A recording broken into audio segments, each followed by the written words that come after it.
peserta JKN ini bisa mendapatkan layanan di mana saja. Ya, jadi misalnya dia berpergian keluar daerah, nah dia sakit di daerah tersebut, dia tinggal menggunakan kartu JKN-nya, kartu KIS-nya atau KTP-nya.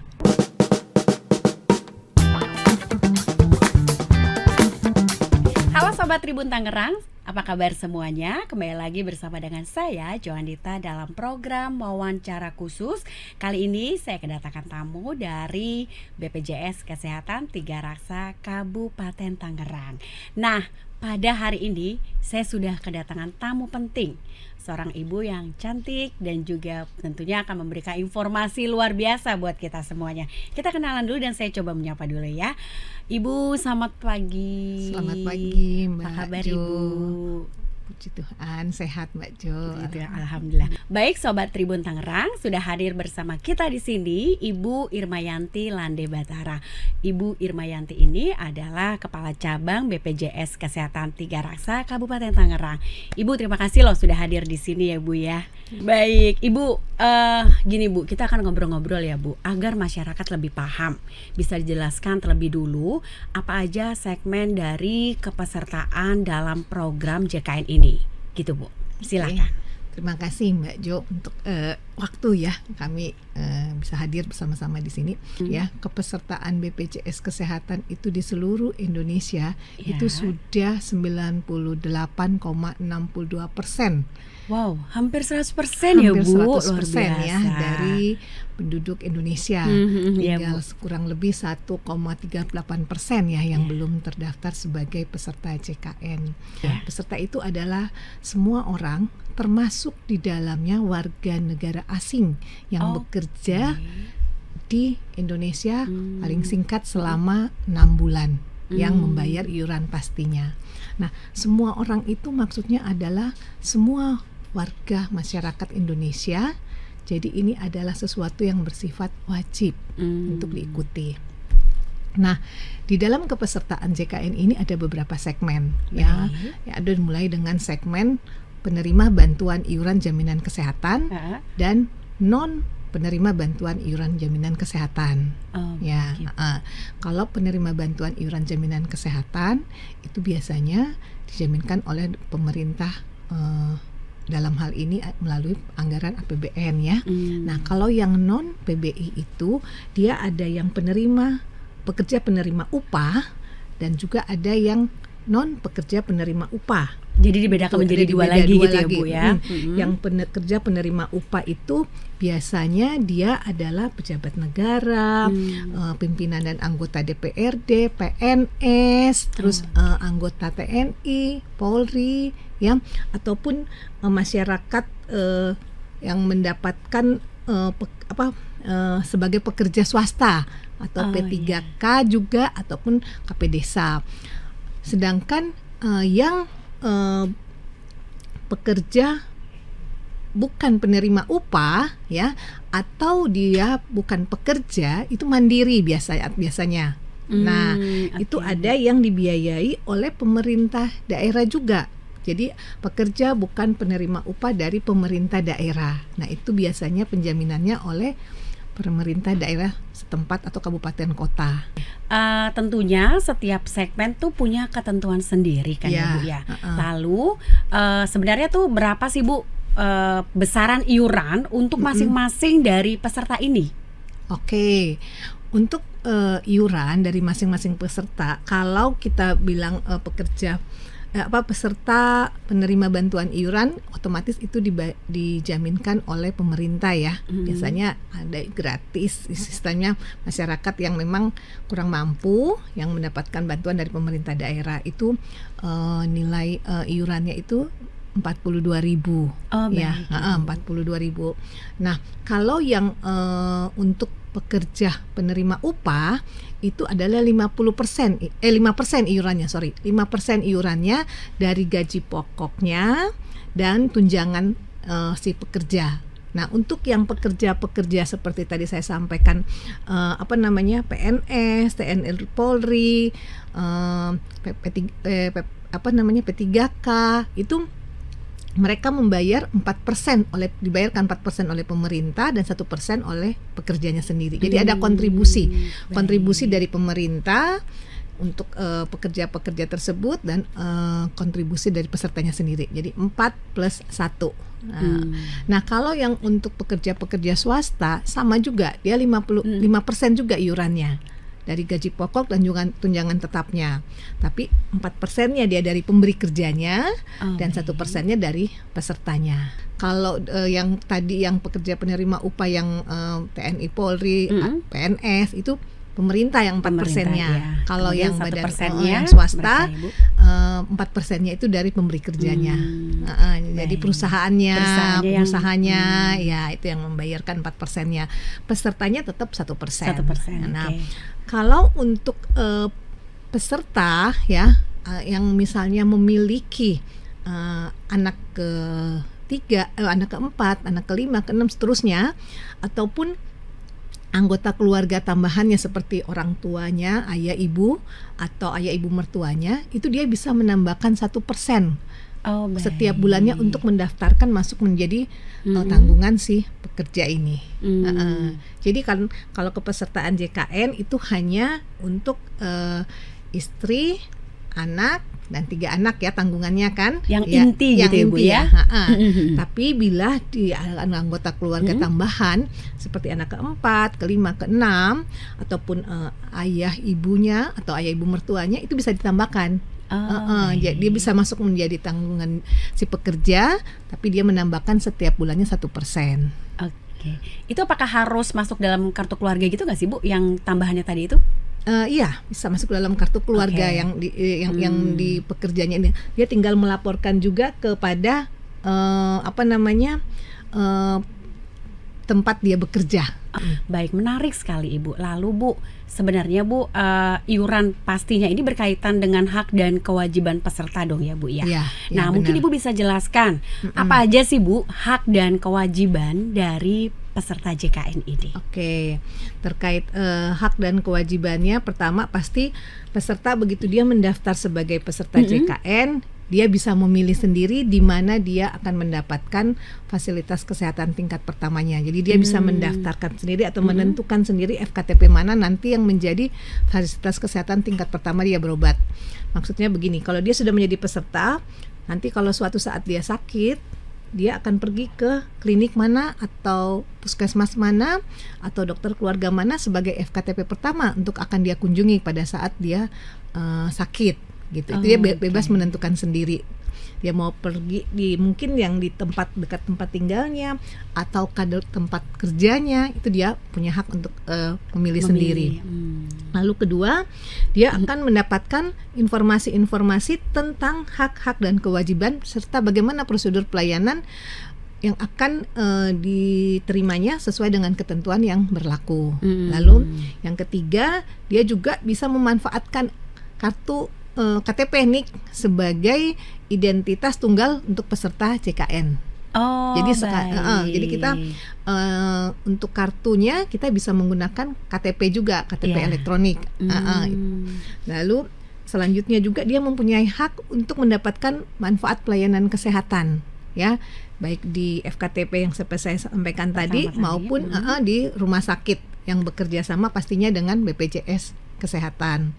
Selain itu dia juga mempunyai hak untuk mendapatkan perlindungan terhadap data-data kepesertaannya yang ada, sehingga data-data tersebut bisa tetap aman dan terjaga. Dia bisa menyampaikan pengaduan-pengaduan atau memberikan saran masukan kepada BPJS Kesehatan baik secara lisan maupun secara tertulis. Ke BPJS terkait hal-hal yang mungkin yang dia temukan pada waktu mendapatkan layanan baik di FKTP maupun di FKRTL, dia bisa sampaikan. Itu dia punya hak. Supaya untuk apa perbaikan layanan dari BPJS Kesehatan. Ya, baik. Tapi tentunya bukan cuma aduan aja ya Bu. Ya, kalau boleh. Misalnya dia menerima manfaat yang lebih, dia merasakan terbantu ya harus di-share juga dong ya Bu ya. Benar. Untuk apresiasi dari Ya, petugas benar. BPJS semuanya Ya. gitu ya Bu ya. Baik Ibu gini. Itu tadi hak ya. Nah, kalau kewajibannya, Iya. nah ini tadi kan Baru Mbak haknya Yo ya. mengatakan hak dan kewajiban. Nah itu tadi saya sampaikan haknya. Kalau kewajibannya yang pertama pasti dia harus memberikan data yang benar dan valid pada saat dia mendaftar sebagai peserta JKN, ya. Lalu yang kedua, dia juga harus membayar iurannya secara rutin. Kalau dia peserta Ini yang mandiri, penting ya Bu ya. Kalau dia peserta mandiri ya sebelum tanggal 10 setiap bulannya. Baik. Malah kami anjurkan kalau bisa dia auto debit supaya nggak lupa. Ya. Ya, lalu yang berikutnya kewajibannya dia juga melaporkan bila terdapat perubahan-perubahan data, baik itu misalnya ada pertambahan anggota keluarga, atau ada perubahan tempat kerja, atau ada kematian anggota keluarganya, ataupun misalnya ada perubahan golongan pangkat, alamat, nomor telepon, email. Nah itu dia harus melaporkan juga. Lalu selain itu kewajibannya yang lainnya itu adalah dia harus menjaga agar identitas kepesertaan JKN-nya itu tidak disalahgunakan oleh orang lain. Jadi maksudnya dia harus menjaga agar kepesertaannya sebagai peserta JKN tidak berpindah tangan digunakan oleh orang lain. Oke. Gitu. Itu menjadi kewajiban dia peserta JKN untuk menjaga kepesertaannya. Selain itu juga juga harus menaati prosedur dan ketentuan pada saat mendapatkan pelayanan kesehatan. Ya. Dan yang terakhir dia juga melaporkan kepada BPJS Kesehatan apabila peserta melihat terdapat ketidakpatuhan dari pemberi kerja. Misalnya dia pegawai swasta, dia melihat misalnya dan usahanya belum memasukkan misalnya di perusahaannya itu anggota keluarga lainnya yang menjadi hak dari pekerja gitu, misalnya seperti itu. Nah sekarang gini Bu, kan banyak masyarakat yang mobilitasnya tuh kan tinggi banget ya, benar. Bu ya, moving kemana-mana, berpindah. Kadang mereka juga berobat di luar daerah Bu.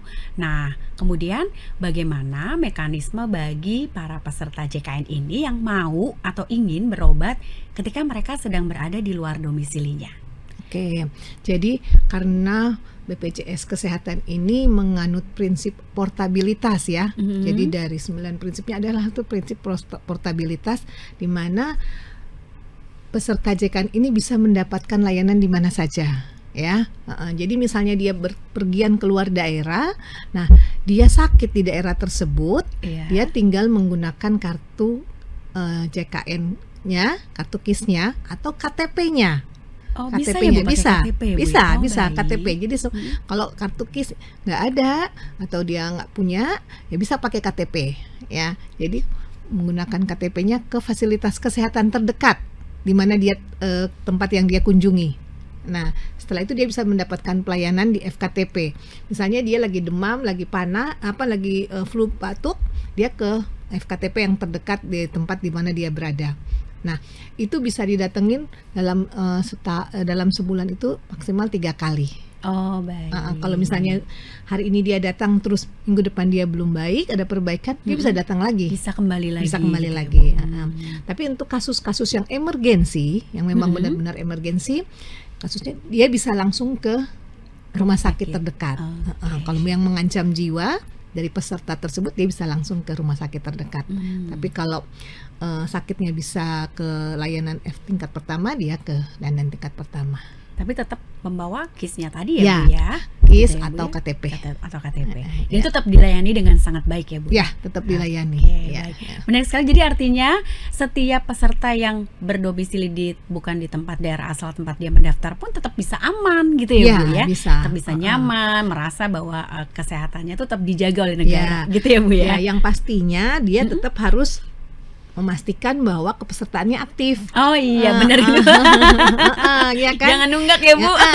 Jangan nunggak ya, supaya dia pada saat dia datang ke FKTP yang di luar terdaftarnya, dia tetap bisa diterima, ya kan? Jangan kepesertaannya nggak aktif, ntar jadi bermasalah lagi di sana.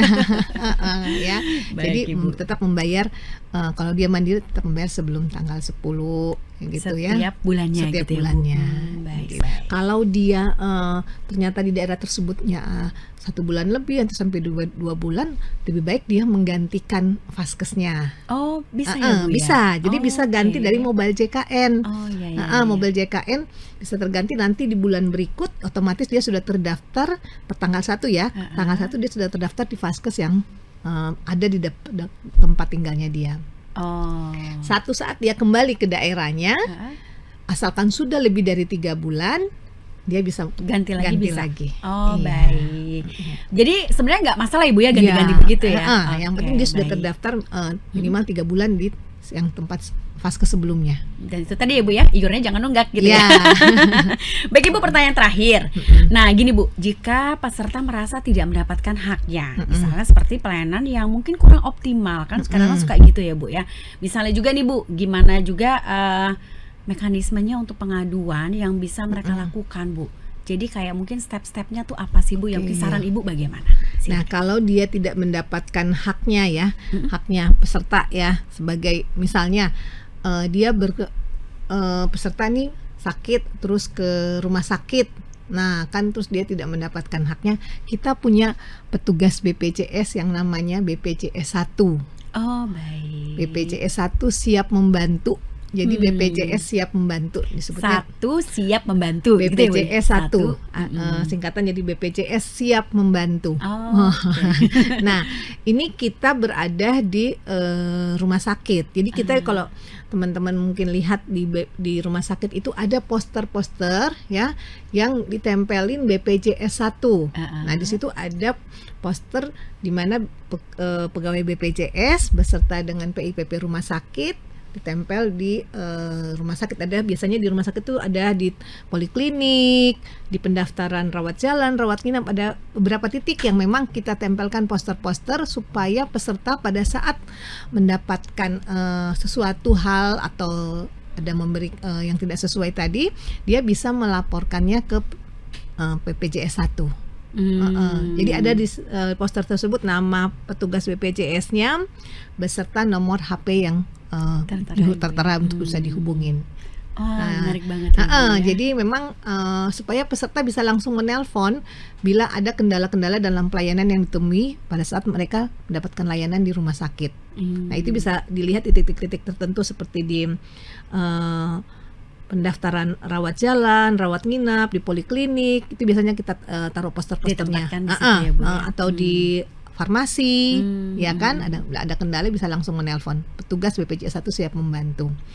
Itu bila peserta berada ingin mendapatkan layanan pada saat ada keluhan atau ini di rumah sakit. Tapi kalau misalnya dia terkait dengan pengaduan-pengaduan lainnya, kita punya yang namanya Pandawa.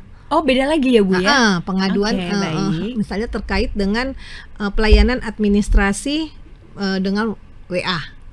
Jadi peserta boleh mengeluhkan atau menyampaikan pengaduannya melalui WA, WhatsApp itu. Melalui Pandawa 0818165165. Oke, Ibu. Atau melalui care center. Care center 165. Dan yang ketiga bisa juga melalui mobile JKN. Wah, itu udah aplikasi mobile praktis JKN semuanya Bu ya, aplikasinya ini Bu ya. JKN. Nah, itu bisa dilakukan. Jadi kami juga turun ke mendekati ke masyarakat ya. Ada punya BPJS keliling ya, atau juga ada tempat-tempat kami turun ke mall pelayanan publik, dan yang ya peserta juga bisa langsung ke kantor cabang sih. Diterima ya Bu ya? Diterima juga. Ya? Tapi kami upayakan, kami harapkan juga peserta bisa, supaya kalau ke kantor cabang kan nggak jauh ya, butuh effort juga. Nah, lebih baik bisa melalui Pandawa, bisa melalui care center, atau bisa melalui mobile JKN. Udah paling gampang ya Bu, dalam genggaman gitu ya Bu ya. Dalam genggaman, benar ya. Baik, Ibu berarti BPJS 1 ini fungsinya juga sebagai customer care berarti ya Bu ya? Benar. Oke. Baik Ibu, terima kasih banget untuk wawancaranya dan informasi terkait BPJS Kesehatan, terutama hak dan kewajiban para Ya, peserta benar. yang mungkin belum banyak yang tahu ya Bu ya. Terima kasih Ibu Irma atas penjelasan yang sangat-sangat informatif ini, dan semoga wawancara ini bisa menambah pemahaman kita semua ya Bu ya. Baik Ibu, terima kasih untuk kehadirannya. Kita akan ngobrol lagi banyak untuk lain waktu. Sobat Tribun Tangerang, itulah tadi informasi yang sudah disampaikan oleh Ibu Irma dari BPJS Kesehatan Tiga Rasa Kabupaten Tangerang. Kita ketemu lagi dalam wawancara khusus lainnya dengan tema-tema berbeda. Saya Johanita Arif pamit undur diri. Terima kasih dan sampai jumpa.